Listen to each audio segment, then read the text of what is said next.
Ya orang yang ada di situ yang bilang ke Bu Sri Mulyani, Bu udah ada surat itu loh. Kata PPATK ini suratnya. Tetapi akses dari bawah tidak masuk. Mahfud MD menduga Sri Mulyani dikelabui bawahannya cuci uang impor emas di cukai tak tersentuh.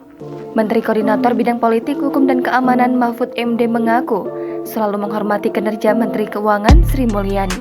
Bahkan baginya, Sri Mulyani merupakan Menko terbaik yang pernah dimiliki oleh pemerintah Indonesia.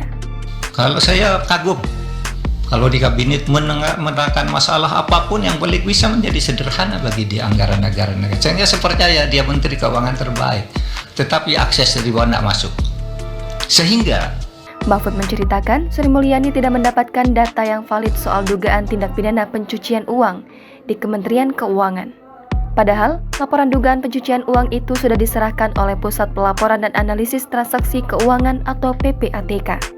Ketika ditanya oleh Bu Sri Mulyani itu, ini apa kok ada uang 189? Itu pejabat tingginya yang eselon 1 itu. Oh, enggak ada Bu di sini. Enggak pernah ada kata. Ini tahun 2020 kata Bu. Enggak pernah ada. Ada Pak Ivan? Enggak ada. Baru dia, oh iya nanti dicari katanya. Dan itu nyangkut 189. Nanti dijelaskan oleh Pak.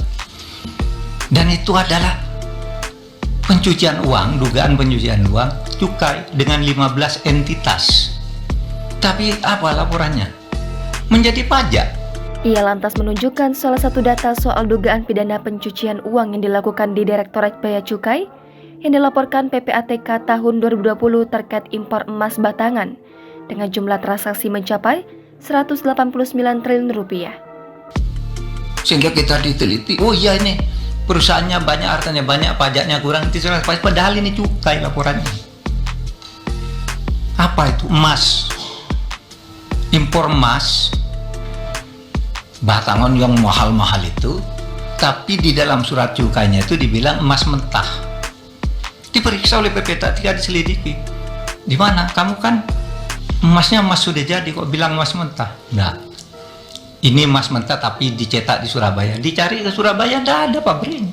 Direktorat Bea Cukai lanjut Mahfud menyatakan kepada PPATK bahwa emas yang diimpor merupakan emas murni yang kemudian dicetak di Surabaya menjadi emas batangan. Mahfud mengungkapkan PPATK telah mendengus dugaan pencucian uang itu sejak tahun 2017 dan langsung melaporkan ke Kemenkeu melalui Dirjen Bea Cukai dan Irjen Kemenkeu. Tidak diperiksa. Laporan itu diberikan tahun 2017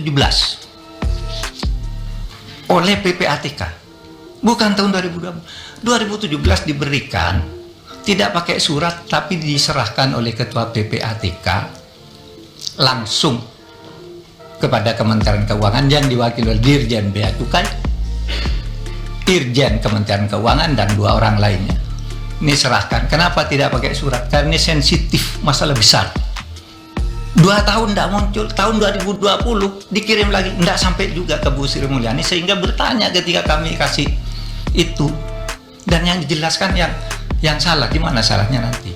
Tetapi hingga tahun 2020, laporan kasus tersebut tak kunjung sampai ke meja Sri Mulyani. Maka dalam pertemuan 14 Maret lalu, PPATK menyampaikan kembali adanya transaksi mencurigakan 189 triliun rupiah itu pada Sri Mulyani. Baru setelah itu, pejabat eselon 1 di Kemenkeu mengaku bakal mendalami transaksi mencurigakan tersebut. Tapi, laporan yang diberikan bukan terkait dugaan pencucian uang di Direktorat Bea Cukai. Jangan lupa subscribe, share, komen, dan like ya!